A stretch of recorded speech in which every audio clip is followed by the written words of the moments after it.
आसामच्या जंगलात शेरसिंग महाराज आणि इतर सगळे प्राणी राहत होते. त्यात टायगर वाघोबा, अप्पू हत्तीदादा आणि गोबी ससेबाऊ एकमेकाचे अतिशय जिवलग मित्र होते. तिघेही जंगलातनं फिरायचे एकत्र, अन्न एकत्र घेऊन यायचे आणि राहायचे देखील शेजारीच. असे हे तिघे अतिशय जिवलग मित्र होते. एकदा काय झालं, उन्हाळा आला.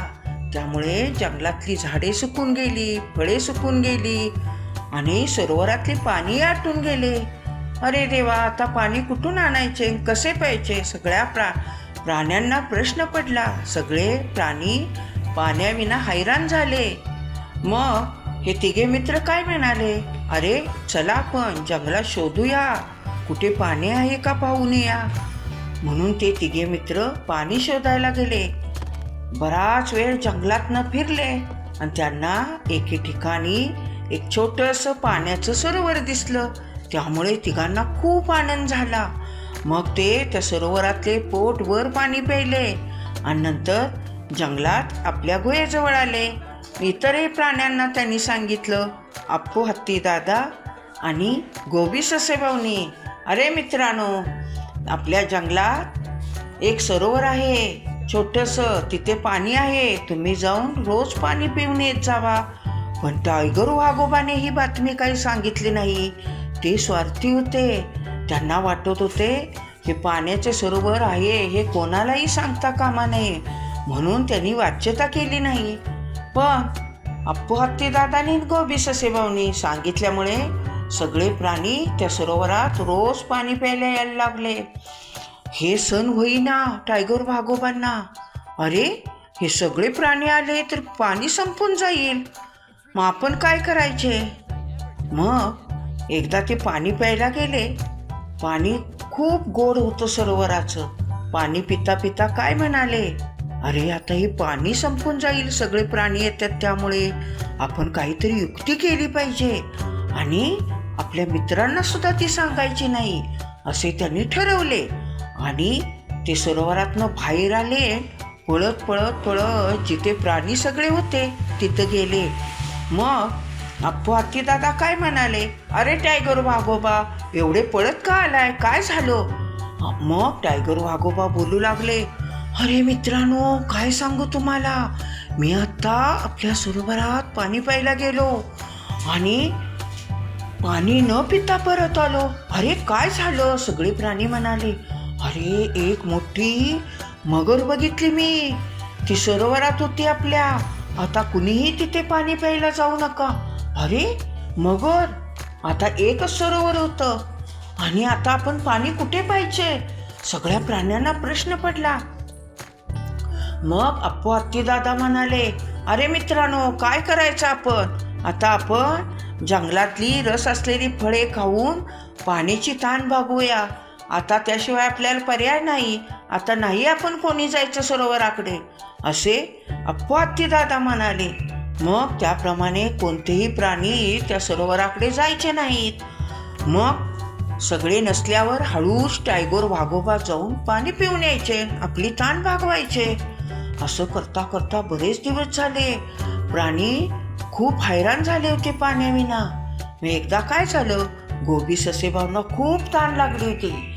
त्यांची तहान काही केल्या फळे खाऊन भागेना. ते अप्पू हत्तीदादांना म्हणाले, अप्पू हत्तीदादा, काहीतरी करा ना हो, मला पाणी पाहिजे, आपण जाऊया का सरोवराकडे त्या?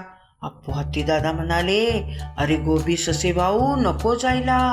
अरे ती दुष्ट मगर आपल्याला खाऊन टाकेल. नाही, चला ना, तुम्ही उभा राहा, मी हळूच पाणी पितून पाठीमागे येतो. मग गोबी ससेबाऊच्या हट्टापुढे चाले ना. मग अप्पू हत्तीदादा म्हणाले, चल, पण पटकन पाणी पिऊन पटकन मागे. ठीक आहे, म्हणून ते दोघे गेले आणि सरोवरापासून जरा लांब होते. तेवढ्यात त्यांनी पाहिलं. काय दिसलं त्यांना? अरे सरोवरात टायगर वाघोबा मनसोक्त पाणी पित होते. अरे रे रे, हे काय झालं? टायगर वाघोबाने तर सांगितले आपल्याला यात मगर आहे, आणि हे कसे पाणी पितात? अगदी निर्धास्तपणे सरोवरात आहेत. यात काहीतरी काळबेरा असलं पाहिजे. अप्पू हत्ती दादा म्हणाले, अरे गोबी काय करायचं? गोबी ससोबा म्हणाले, बघा अप्पू हत्ती दादा, आपल्या मित्राने आपल्याला फसवलं. चला पटकन आपण सगळ्या प्राण्यांना बोलवून आणूया. मग दोघे गेले आणि सगळ्या प्राण्यांना बोलवून आणलं आणि सगळे सरोवराच्या हळूहळू काठावर येऊन थांबले. हे टायगर वाघोबांना माहित नाही. ते शांतपणे पाणी पित होते आणि मनात मांडे खात होते. कसं फसवलं? सगळ्या प्राण्यांना आपण फसवलं म्हणून ह्या सरोवरातले पाणी पाऊस पडेपर्यंत आपल्याला पुरेल. छान युक्ती केली आपण, असे ते म्हणाले. आणि आता पाणी पिऊन झालं होतं, आता आपण जायचं म्हणून मागे वळले. बघतात तो सरोवराच्या काठावर सगळे प्राणी. अरे हे काय? अरे तुम्ही इथे कसे? मग गोबी ससोबा आणि अप्पू हत्ती दादा म्हणाले, अरे मित्र म्हणायला तुला लाज वाटते? तू आम्हाला फसवलंस, मगर आहे म्हणलास पाण्यात आणि आम्हाला पाणी पिऊन दिले नाही. जंगलातल्या सगळ्या प्राण्यांना पाण्या वाचून ठेवलंस तू. पाण्या वाचून त्यांचा जीव किती तडपडतो आहे माहीत आहे का तुला? तू फसवलंस सगळ्यांना फसवून तुझ्या या आम्हा 2 जिवलग मित्रांनाही फसवलंस. मोठी चूक केलीस तू. असे म्हटल्यावर टायगर वाघोबा वर आले आणि म्हणाले, मला माफ करा, मी चूक केली, मी खोटं बोललो.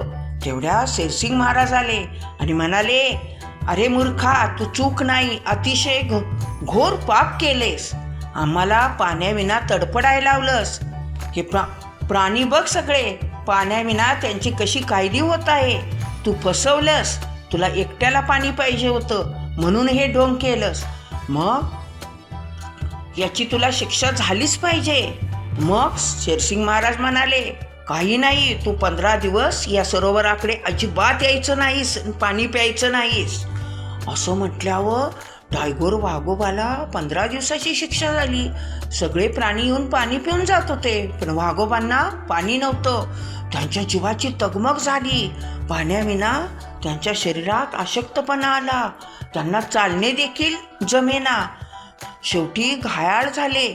मग ते शेरसिंग महाराजाकडे आले आणि म्हणाले, महाराज, माझी शिक्षा पूर्ण झाल्या, आता मी जाऊन पाणी पितो.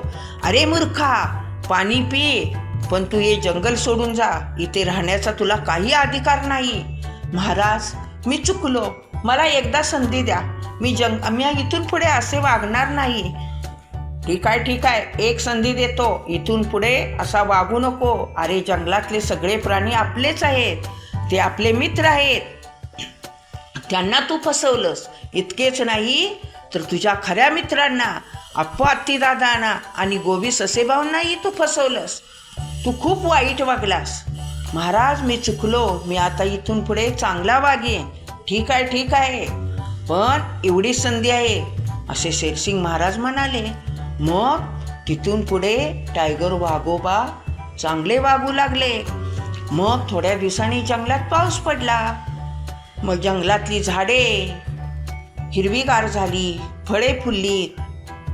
जंगलातल्या सरोवरात पाणी आले. सगळ्या प्राण्यांना आनंद झाला आणि सगळे आनंदाने एकत्र राहू लागले. म्हणून खरी मैत्री टिकवायची असेल तर मैत्रीत खरेपणा पाहिजे.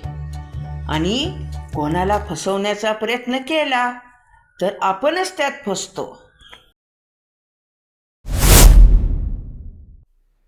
हा व्हिडिओ आवडला असेल तर आपल्या आजीच्या गोष्टी चॅनलला लाईक करा, शेअर करा आणि सबस्क्राईब करा.